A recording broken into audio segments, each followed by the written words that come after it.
নারায়ণগঞ্জের রূপগঞ্জের সাবেক আইজিপি বেনজির আহমেদের ডুপ্লেক্স বাংলো বাড়ি আদালতের নির্দেশে জব্দ করা হয়েছে। আমরা কি খেয়াল করছি সাম্প্রতিক সময়ে দুর্নীতি বিরোধী এক ধরনের অ্যাকশনে আছে সরকার, এটা দেখা যাচ্ছে। মানে বিচার সম্পর্কে একটা কথা বলা হয়, বিচার হলেই হয় না। আসসালামু আলাইকুম ভিউয়ার্স, দেশ ও দেশের বাহির থেকে যারা আমার ভিডিওটি প্লে করেছেন জানাচ্ছি আন্তরিক শুভেচ্ছা ও অভিনন্দন। আশা করি সবাই ভালো আছেন, সুস্থ আছেন, আলহামদুলিল্লাহ। তো ভিউয়ার্স, বেনজিরের রাজপ্রাসাদে প্রশাসনের হানা। এদিকে গতকাল রূপগঞ্জের ডুপ্লেক্স বাড়ি সিলগালা করেছেন দুদক এবং নানান ধরনের সম্পত্তির যে আরও নথিগুলো বের হচ্ছে, যা শুনলে আপনি অবাক হয়ে যাবেন। সমস্ত কিছুই জব্দের নির্দেশ দিয়েছে বাংলাদেশ আদালত। আসুন আমরা সরাসরি বেনজিরের অবস্থান সম্পর্কে বিস্তারিত জানবো, তিনি কোথায় আছেন এবং দুদকের কাছে তিনি কি হাজির হবেন কিনা, বিস্তারিত থাকছে আজকের রিপোর্টে। সো ভিডিওতে যাওয়ার আগে ছোট রিকোয়েস্ট করব, যারা এখনো চ্যানেলটি সাবস্ক্রাইব করেননি, নিয়মিত দেশের সকল আপডেট সবার আগে জানতে অবশ্যই চ্যানেলটি সাবস্ক্রাইব করে পাশে রাখবেন। দর্শক আসুন স্ক্রিনে যে বেনজিরের ডুপ্লেক্স বাড়ি জব্দ। দর্শক, বিশাল এক বাড়ি, মানে বলা যায় রাজপ্রাসাদের মতনই অনেকটা। এটি কোনো স্বাভাবিক একজন সরকারি কর্মকর্তার বাড়ি হওয়ার কথা না, কিন্তু সেটি বাস্তব। এবং সেই বাড়িটি আজকে করায়ত্ত করেছে সরকার। ইন্টারেস্টিং, নারায়ণগঞ্জের রূপগঞ্জে অবস্থিত পুলিশের আইজিপি বেনজির আহমেদের ডুপ্লেক্স বাংলো বাড়ি আদালতের নির্দেশে জব্দ করা হয়েছে। শনিবার বিকাল 3:30টার দিকে নারায়ণগঞ্জ জেলা প্রশাসন ও জেলা দুর্নীতি দমন কমিশনের সমন্বয়ে গঠিত টিম রূপগঞ্জের আনন্দ হাউজিং সোসাইটি এলাকার এই বাড়িটি জব্দ করেন। আজকে আমি দেখছিলাম চ্যানেল 24-এ এই জব্দ করার সময়, কিন্তু বাইরের অংশটা দেখছিলাম যে কিভাবে সিলগালা করা হচ্ছে। আমার একটু কৌতূহল ছিল, যদি এই যারা জব্দ করতে গেল তারা যদি একটু ভেতরটা যদি একটু ক্যামেরা দেখাতেন, তাহলে বুঝতে পারতাম আমরা এই সৎ এবং শুদ্ধাচার পুরস্কার পাওয়া এই কর্মকর্তার বাড়ির ভেতরটা কেমন। এখন যেহেতু দেখি নাই ভেতরটা, কিছু রিপোর্ট শুনেছি যে সেখানে নাকি মানে ভেতরটা নাকি অন্যরকম, একেবারেই মানে কি বলবো, মানে রাজাদের বাড়ির ভেতরে যে সমস্ত বিলাস বাহুল্য থাকে, আসবাবপত্র বা অন্যান্য উপকরণ সবকিছুই আছে। এবং মাঝে মধ্যে বেনজির আহমেদ যখন নাকি তিনি আইজিপি ছিলেন বা আইজিপির পরের সময়, অর্থাৎ বাংলাদেশে যখন ছিলেন, তখন মাঝে মধ্যে দলে বলে যেতেন। আশেপাশে কেউ কারোরই প্রবেশের অধিকার ছিল না এবং সেখানে অনেক নারী পুরুষের সমাবেশ থাকতো। তারপর সারা মৌজ মাস্তি চলতো, উচ্চস্বরে গান হতো, যেটা প্রতিবেশীরা তাদের সমস্যা হতো, কিন্তু প্রতিবাদ করার সাহস কারো ছিল না। তারপরে হয়তো সকালে বা দুপুরবেলায় বের হয়ে যেতেন। একেবারেই মানে সেটি এক ধরনের এমন নিরাপত্তা ছিল যে নিরাপত্তার ধারে কাছে কেউ আসতে পারতো না। তো যাই হোক, এখন সেই শনিবার বিকাল 3:30টার দিকে নারায়ণগঞ্জ জেলা প্রশাসন এবং দুদক সেই অভিযান চালায়। এই সময় নারায়ণগঞ্জের জেলা প্রশাসক মোহাম্মদ মাহমুদুল হক, স্থানীয় উপজেলা প্রশাসনের লোকজন ছাড়াও দুদকের কর্মকর্তারা উপস্থিত ছিলেন। এর আগে গোপালগঞ্জের বিশাল এলাকা জুড়ে রিসোর্ট, রাজধানীর গুলশানে 10,000 বর্গফুটের ডুপ্লেক্স ফ্ল্যাট, 4টা ফ্ল্যাট একসঙ্গে 10,000 বর্গফুটের।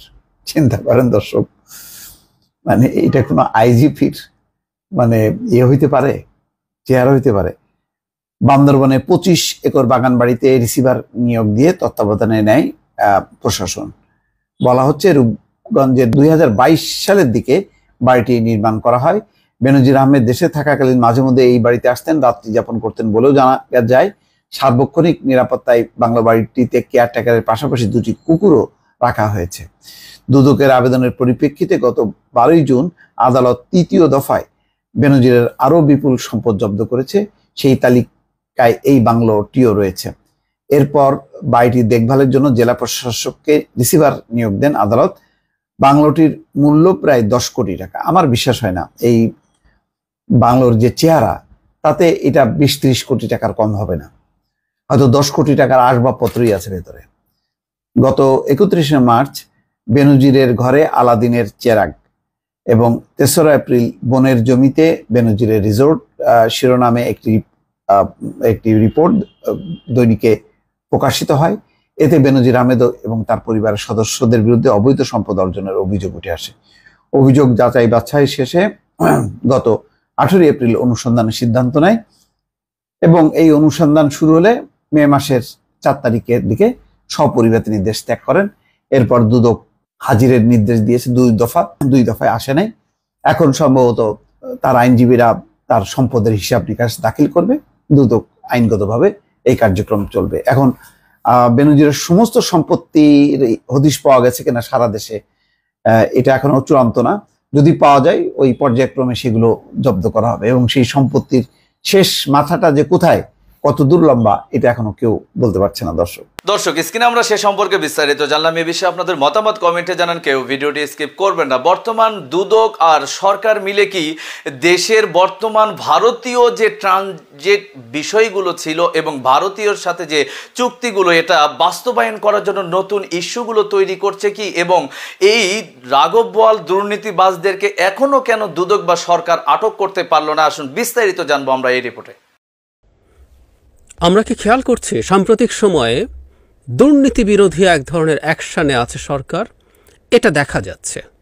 মানে বিচার সম্পর্কে একটা কথা বলা হয়, বিচার হলেই হয় না, জাস্টিস বলা হয়। সেটা যে হয়েছে সেটা দৃশ্যমানও হতে হয় মানুষের সামনে। ঠিক এই ধরনের একটা ব্যাপার যে দুর্নীতির বিরুদ্ধে পদক্ষেপ নেওয়া হচ্ছে, এরকম একটার পর একটা ঘটনা আমাদের সামনে আসছে এবং আমাদেরকে জানতে দেওয়া হচ্ছে। এখন কেউ প্রশ্ন করতে পারেন আমরা কি, নাকি অন্য কোনো অডিয়েন্স আছে?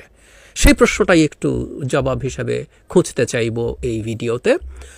আমি কয়েকটা সাম্প্রতিক ঘটনাকে একটু একত্র করে জাস্ট নিউজের অল্প একটু হেডলাইন এবং কোনো কোনো ক্ষেত্রে সামান্য একটু পড়ি। যেমন ধরুন, পুলিশের সাবেক কর্মকর্তা শামসুদ্দোহা ও তার স্ত্রীর বিরুদ্ধে দুদকের চার্জশিট। উনি অতিরিক্ত আইজিপি ছিলেন, অতিরিক্ত মহাপরিদর্শক। তার স্ত্রী ফেরদৌসী সুলতানার বিরুদ্ধে তাদেরকে চার্জশিট দিয়েছে দুদক। এটা আমাদের সামনে মিডিয়াতে এসছে। তাদের বিরুদ্ধে 66,48,6981 কোটি টাকার অবৈধ সম্পদ অর্জনের অভিযোগ আনা হয়েছে এবং আমরা এখানে দেখেছি যে তার স্ত্রীর অ্যাকাউন্টে সম্পদ অনেক বেশি। প্রায় সব দুর্নীতিগ্রস্ত যেসব লোকজন লুটপাট করেন তাদের স্ত্রীর নামেই অনেক বেশি সম্পদ রাখা হয়, সেটা আমরা জানি।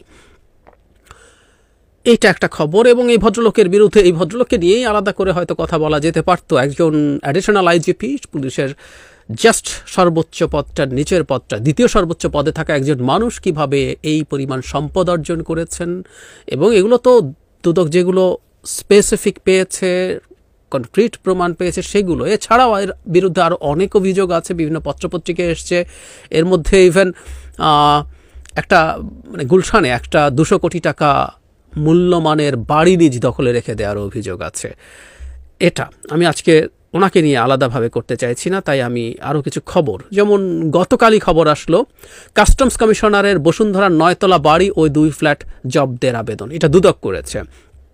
এখানে দুর্নীতি মানে আবেদনের শুনানি করেছিল কোর্টে গিয়ে। সেখানে তার কী ছিল, বসুন্ধরা একটি 9 তলা বাড়ি ও রাজধানীতে থাকা 2টি ফ্ল্যাট ও 3টি বাণিজ্যিক স্পেস তার অধিকারে আছে। দুদক শুনানি করে এগুলো জব্দ করে রাখার জন্য আদেশ দিয়েছে। এই ভদ্রলোকের নাম হচ্ছে commissioner Mohammad Enamul Haque, customs commissioner. তার বিরুদ্ধে এই আদেশ এসছে। আমরা বুঝতে পারি কতটুকু সম্পদ এখানে আছে। ঠিক এর মধ্যেই একদিন আগে খবর, এনবিআর ও সহজের সাবেক কর্মকর্তা স্বামী স্ত্রীর নামে দুদকের মামলা। রাজস্ব বোর্ডের সাবেক সহকারী পরিচালক বদরুন্নাহারের নামে মামলা করেছে দুর্নীতি দমন কমিশন। একই দিনে তার স্বামী সড়ক ও জনপথ অধিদপ্তরের সাবেক অতিরিক্ত প্রধান প্রকৌশলী কবির আহমদের বিরুদ্ধে দুদক মামলা করেছে। মানে তাদের বিরুদ্ধে জ্ঞাত আয় বহির্ভূত 7 কোটি টাকার সম্পদ পেয়েছে। এছাড়া বদরুন্নাহার 1 কোটি 30 লাখ টাকা সম্পদের মিথ্যা তথ্য দিয়েছেন। তাদের ছেলে আসিফ মাহমুদ ওরফে আসিফ হাসানের মালিকাধীন গ্লোবাল কনসেপ্ট একটি প্রতিষ্ঠানও পাওয়া গেছে, এরকম তথ্য আছে। বিস্তারিত যাচ্ছি না আজকে। কর কর্মকর্তা ফয়সাল এনবিআর থেকে অবমুক্ত। আবার এনবিআরের আরেকজন, মানে মতিউরের পর, মতিউর এনবিআরকে আমাদের সামনে ভীষণভাবে নিয়ে এসছে। তারপর আরেকজন, তার নাম হচ্ছে কাজী আবু মোহাম্মদ ফয়সাল, তাকে আনা হয়েছে। ওনাকে অবমুক্ত করা হয়েছে। 27 জুন বৃহস্পতিবার ঢাকার আদালতের কাছে কাজী আবু মাহমুদ ফয়সালের অবৈধ সম্পদ অর্জনের বিবরণ তুলে ধরেছে দুর্নীতি দমন কমিশন। তবে এই ঘটনার পর তিনি এনবিআর অফিস করেননি বলে জানা গেছে। দুবেদকের আবেদনের পরিপ্রেক্ষিতে কাজী ফয়সাল ও তার স্ত্রীর নামে ঢাকা নারায়ণগঞ্জে 5 কাঠা 2টি প্লট, শ্বশুরের নামে থাকা ঢাকা রমনা এলাকায় একটি ফ্ল্যাট, খিলগাঁওয়ে শাশুড়ির নামে 10 কাঠা প্লট জব্দের আদেশ দিয়েছেন আদালত। সো এখানেও আমরা খেয়াল করছি তার বিরুদ্ধে দুদক কাজ করেছে। এছাড়াও এই কর্মকর্তাও তার আত্মীয় স্বজনের নামে থাকা 19টি ব্যাংক ও একটি আর্থিক প্রতিষ্ঠানে থাকা 87টি হিসাব অবরুদ্ধ করার আদেশ দিয়েছেন। তার মানে এখানেও একজন এনবিআর কর্মকর্তার বিরুদ্ধে এই ধরনের পদক্ষেপ নেওয়া হয়েছে। দর্শক, স্ক্রিনে আমরা সে সম্পর্কে বিস্তারিত জানলাম। সো আজকের ভিডিও এই পর্যন্তই। ভালো লাগলে লাইক অ্যান্ড কমেন্ট করবেন এবং দেশের সকল আপডেট সবার আগে জানতে অবশ্যই চ্যানেলটি সাবস্ক্রাইব করে পাশে রাখবেন। দেখা হবে পরবর্তী ভিডিওতে ইনশাআল্লাহ। আসসালামু আলাইকুম ওয়া রাহমাতুল্লাহ।